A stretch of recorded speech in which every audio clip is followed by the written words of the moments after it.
संस्थिता नमस्तस्यै नमस्तस्यै नमस्तस्यै नमो नमः या देवी सर्वभूतेषु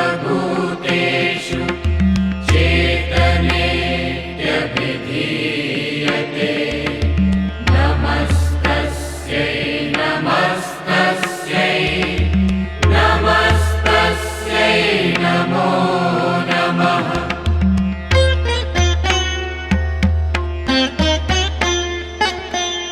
या देवी सर्वभूतेषु बुद्धिरूपेण संस्थिता नमस्तस्यै नमस्तस्यै नमस्तस्यै नमो नमः या देवी सर्वभूतेषु निद्रारूपेण संस्थिता नमस्तस्यै नमस्तस्यै नमस्तस्यै नमो नमः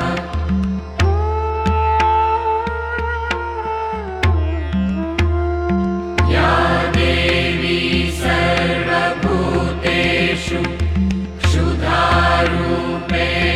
संस्थिता नमस्तस्यै नमस्तस्यै नमस्तस्यै नमो नमः या देवी सर्वभूतेषु छायारूपेण संस्थिता नमस्तस्यै नमस्तस्यै नमस्तस्यै नमो नमः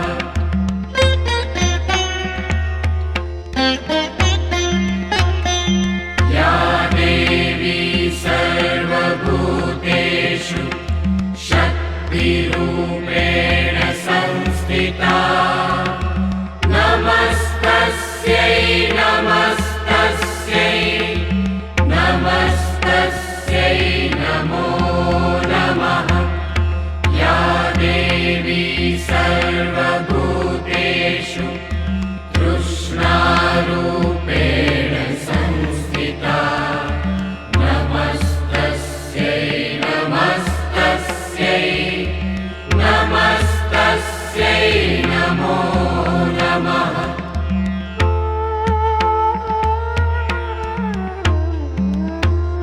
या देवी सर्वभूतेषु शान्तिरूपेण संस्थिता नमस्तस्यै नमस्तस्यै नमस्तस्यै नमो नमः या देवी सर्वभूतेषु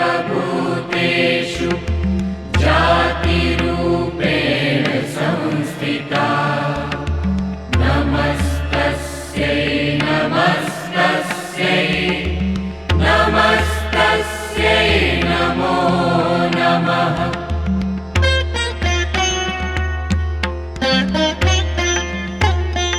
या देवी सर्वभूतेषु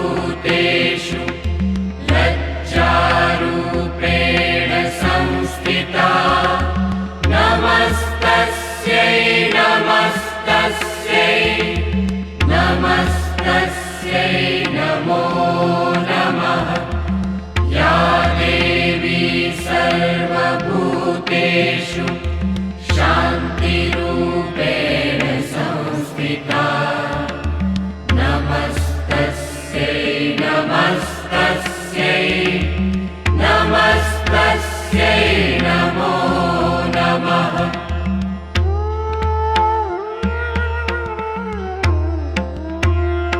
या देवी सर्वभूतेषु श्रद्धारूपेण संस्थिता नमस्तस्यै नमस्तस्यै नमस्तस्यै नमो नमः या देवी सर्वभूतेषु कान्ति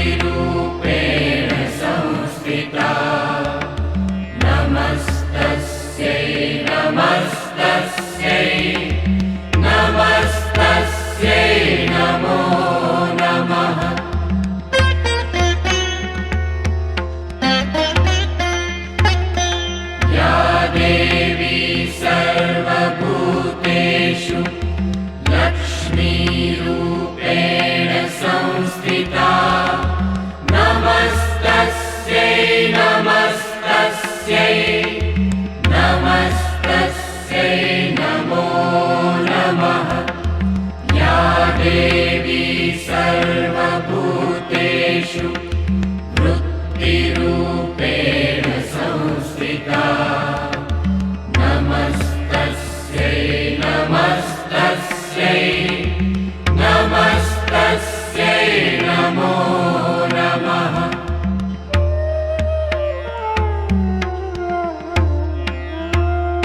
या देवी सर्वभूतेषु स्मृतिरूपेण संस्थिता। नमस्तस्यै नमस्तस्यै नमस्तस्यै नमो नमः। या देवी सर्वभूतेषु दयारूपेण संस्थिता। नमस्तस्यै नमस्तस्यै नमस्तस्यै नमो नमः।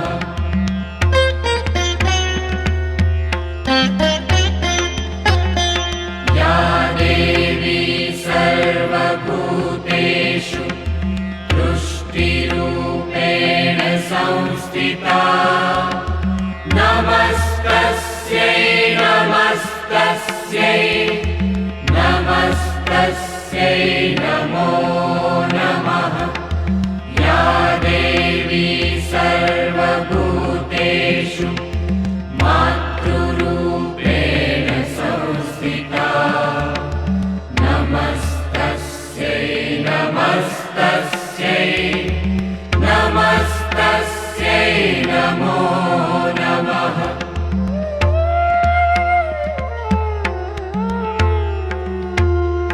या देवी सर्वभूतेषु भ्रान्तिरूपेण संस्थिता। नमस्तस्यै नमस्तस्यै नमस्तस्यै नमो नमः। इन्द्रियाणामधिष्ठात्री भूतानां चाखिलेषु या भूतेषु सततं तस्यै व्याप्तिदेव्यै नमो नमः।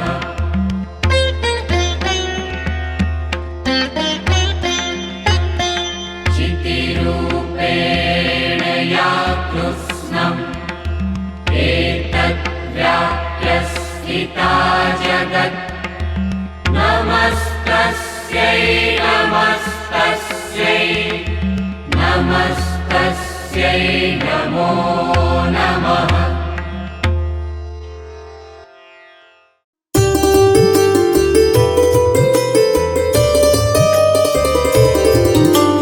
होते रहे अपराध हजारों मेरे द्वारा नित्य सदा।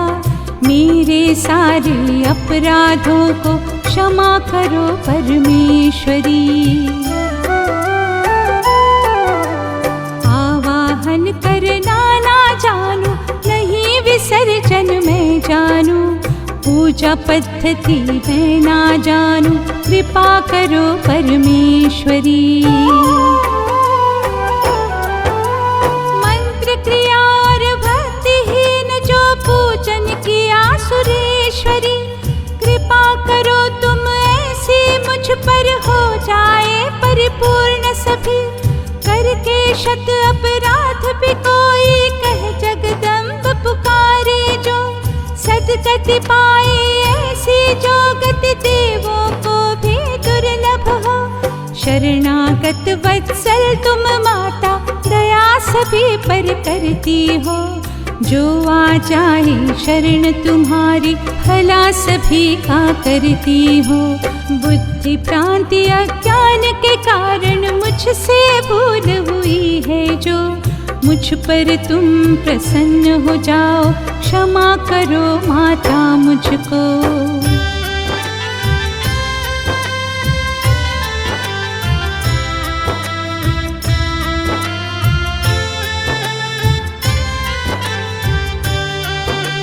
सच्चिदानंद स्वरूपा तुम हो कामेश्वरी जगन्माता, मेरी ये पूजा स्वीकारो प्रेम सहित माँ सुखदाता। गोपनीय से गोपनीय हर वस्तु की रक्षा करती हो, सर्व सिद्धियों की दाता हो, हे माँ सिद्धि मुझे भी दो।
सब उतारे तेरी आरती, ओ मैया हम सब उतारे तेरी आरती।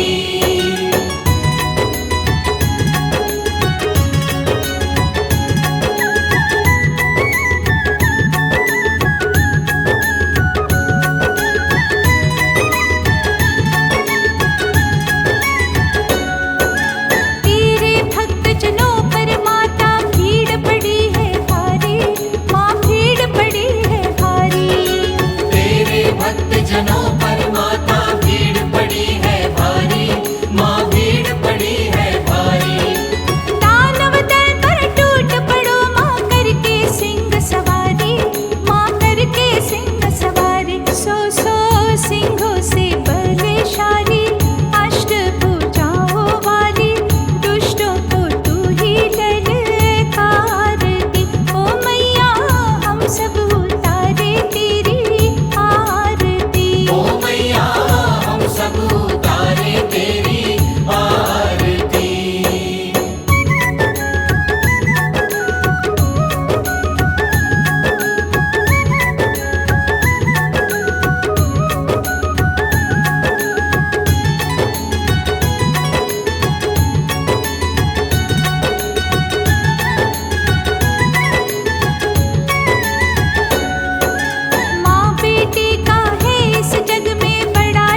शक्ति भगवती भवानी हो जग की हितकारी, माँ हो जग की हितकारी।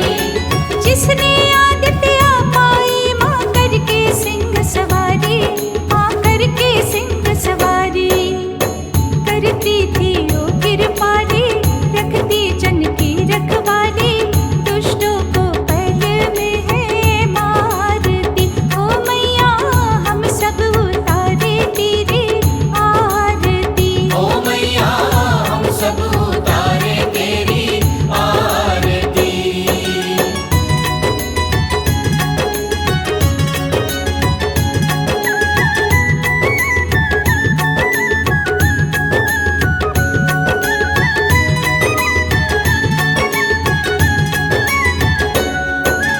भक्त तुम्हारे निस दिन मैया तेरे ही गुण गावे, माँ तेरे ही गुण गावे।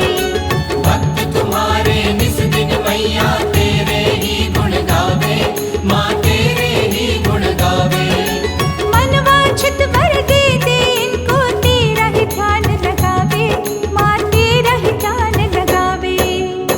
तू ही वर देने वाली, जाए ना कोई खाली, दर पे तुम्हारे है जो मांगते। ओ मैया हम सब उतारे तेरी आरती। ओ मैया हम सब उतारे तेरी आरती।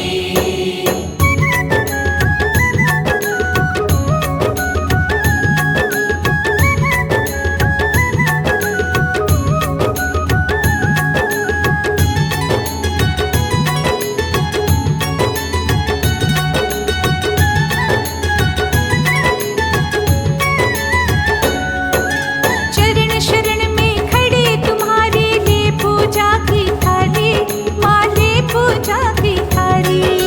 चरण शरण में खड़े तुम्हारे ले पूजा की थाली, माँ ले पूजा की थाली।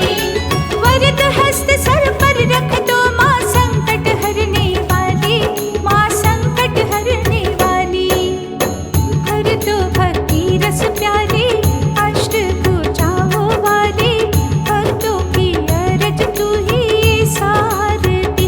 ओ मैया हम सब उतारे तेरी आरती। ओ मैया हम सब उतारे तेरी आरती।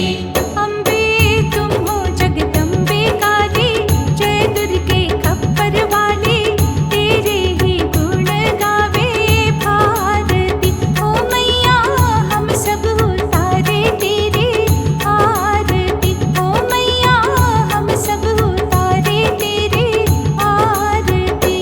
अम्बे तुम हो जगदम्बे काली, जय दुर्गे खप्पर वाली, तेरे ही गुण गावे भारती। ओ मैया हम सब उतारे तेरी आरती। ओ मैया हम सब उतारे तेरी आरती। ओ मैया हम सब उतारे तेरी आरती।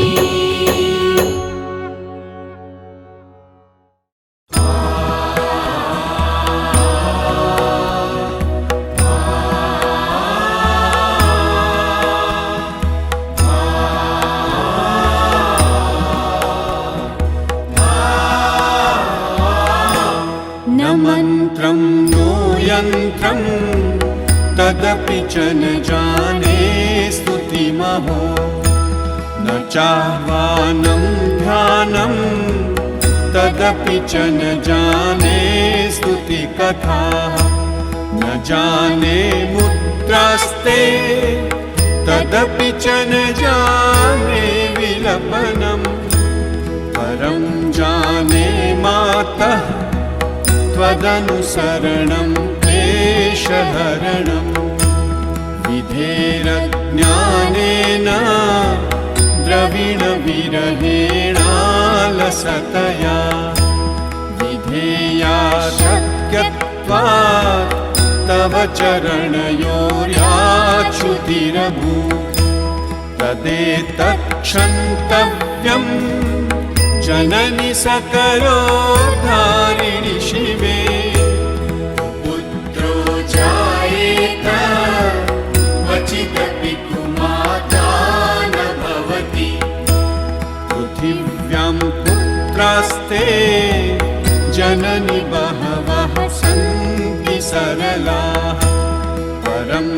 तेषां मध्ये विरलतरलोऽहं तव सुतः मदीयोऽयं त्यागः समुचितमिदं नो तव शिवे पुत्रो जायेत क्वचिदपि कुमाता न भवति जगन्मातर्मातः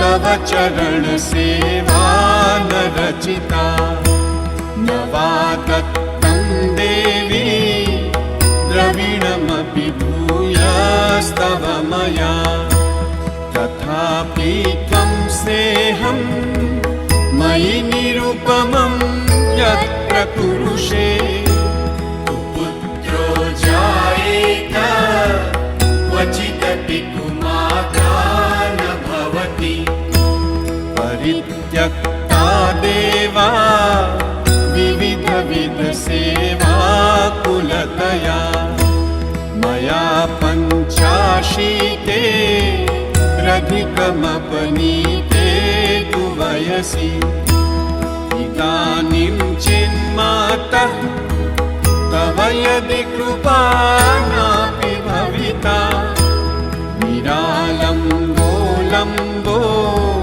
दरजननिकं यामि शरणम् श्वपाको जल्पाको भवति मधुपाकोपमगिरा निरातङ्को रङ्को विहरति चिरं कोटिकनकैः तवापर्णे कर्णे विशति मनुवर्णे फलमिदम् जनः को जानीते जननि जपनीयं जपविधौ चिताभस्मालेपो गरलमशनं विपटधरो जटाधारी कण्ठे भुजगपतिहारी पशुपतिः कपाली भूतेशो भजति जगदीशैकपदवीं भवानी त्वत्पाणि ग्रहणपरिपाटी फलमिदम् न मोक्षस्याकाङ्क्षा भवविभववाञ्छापि जनमे न विज्ञानापेक्षा शशिमुखि सुखेच्छापि न पुनः अतस्त्वां संयाचे जननि जननं यातु मम वै मृडानि रुद्राणि शिव शिव भवानीति जपतः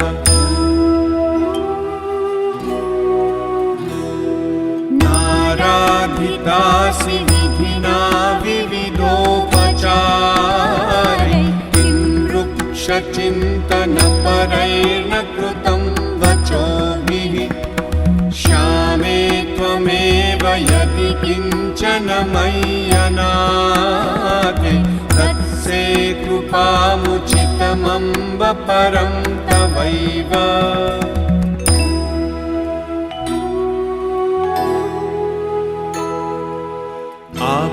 आपत्सुमग्नः स्मरणं त्वदीयं करोमि दुर्गे करुणालवेशि नैतच्छठत्वं मम भावयेथा क्षुधार्तुषार्ता जननीं स्मरन्ति जगदम्ब विचित्रमत्र किं परिपूर्णा करुणास्ति चेन्मयि अपराधपरम्परा परं न हि माता समुपेक्षते सुतम् मत्समः पातकी नास्ति पापग्नि त्वत्समानहि एवं ज्ञात्वा महादेवी यथा योग्यं तथा कुरु।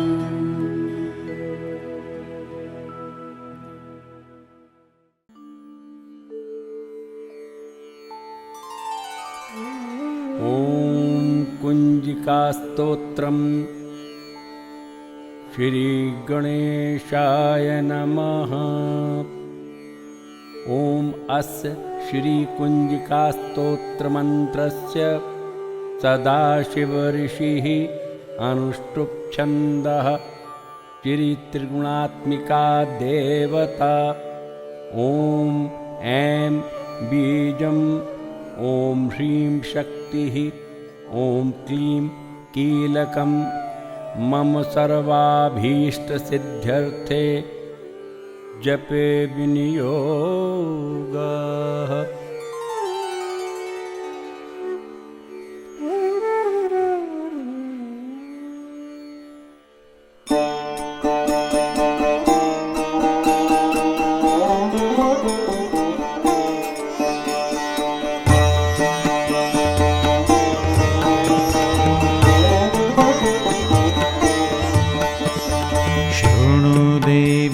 प्रवक्ष्यामि कुञ्जिकास्तोत्रमुत्तमं, येन मन्त्रप्रभावेण चण्डीजापः शुभो भवेत्। न कवचं नार्गलास्तोत्रं, कीलकं न रहस्यकं, न सूक्तं नापि वाधानं, न च न्यासो न वार्चनम्।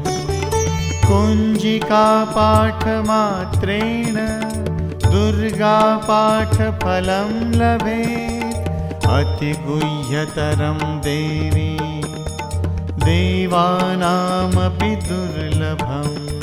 गोपनीयप्रयत्नेन स्वयोनिरिव पार्वती, मारणं मोहनं वश्यं स्तम्भेनोच्चाटनोदिकम्।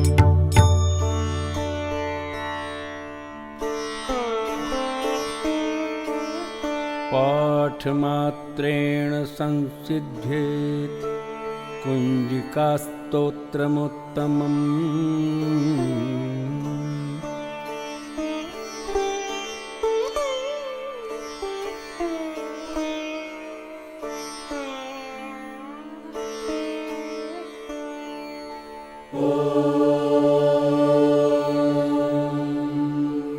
श्रूं श्रूं श्रूं शं फट् ऐं ह्रीं क्लीं ज्वल उज्ज्वल प्रज्वल।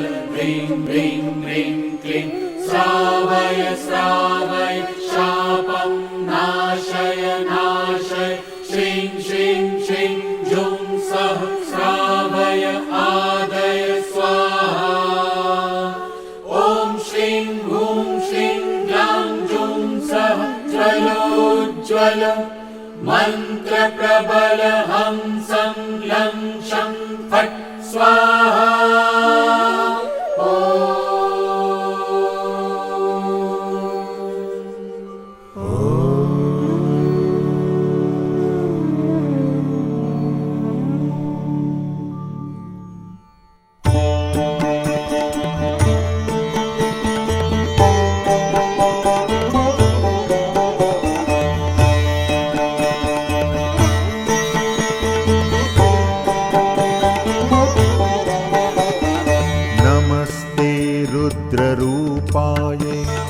नमस्ते मधुमर्दिनि, नमस्ते कैटभनाशिन्ये, नमस्ते महिषार्दे, नमस्ते शुम्भहन्त्रे च निशुम्भासुरसूदिनि।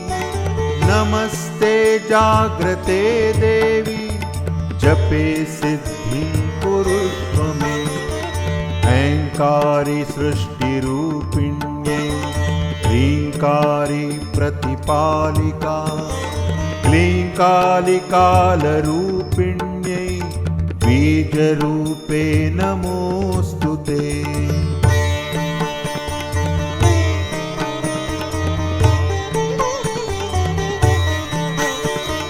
चामुण्डा चण्डरूपा च ऐङ्कारी वरदायिनी, विच्चे त्वमभयदा नित्यं। नमस्ते मन्त्रप्रदायिनी, रतिः पत्नी वां वीं वागीश्वरी तथा क्रां क्रीं क्रूं कुञ्जिका देवी श्रां श्रीं श्रूं मे शुभं कुरु।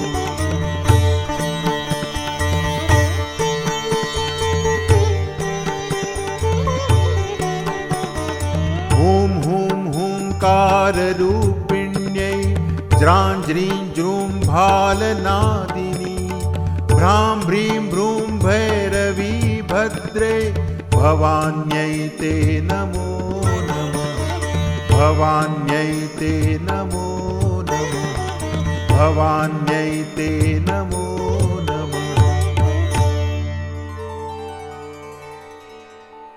ॐ अं कं चं तं तं पं सां विदुरां विदुरां विमर्दय विमर्दय ह्रीं क्षां क्षीं स्त्री जीवय जीवय त्रोटय त्रोटय जम्भय जम्भय दीपय दीपय मोचय मोचय हुं फट् ज्रां बोषट् ऐं ह्रीं क्लीं रञ्जय रञ्जय सञ्जय सञ्जय गुञ्जय गुञ्जय बन्धय बन्धय भ्रां भ्रीं भ्रूं भैरवी भद्रे सङ्कुच सङ्कुच सञ्चल सञ्चल त्रोटय त्रोटय क्लीं स्वाहा पां पीं पुं पार्वती पूर्णा खां खीं खूं खेचरी तथा म्लां म्लीं म्लूं मूलविस्तीर्णा कुञ्जिकास्तोत्रहेतवे अभक्ताय न दातव्यं गोपितं रक्ष पार्वती विहीनां कुञ्जिका देव्या यस्तु सप्तशतीं पठेत् न तस्य जायते सिद्धिर्ह्यरण्ये रुदितं यथा।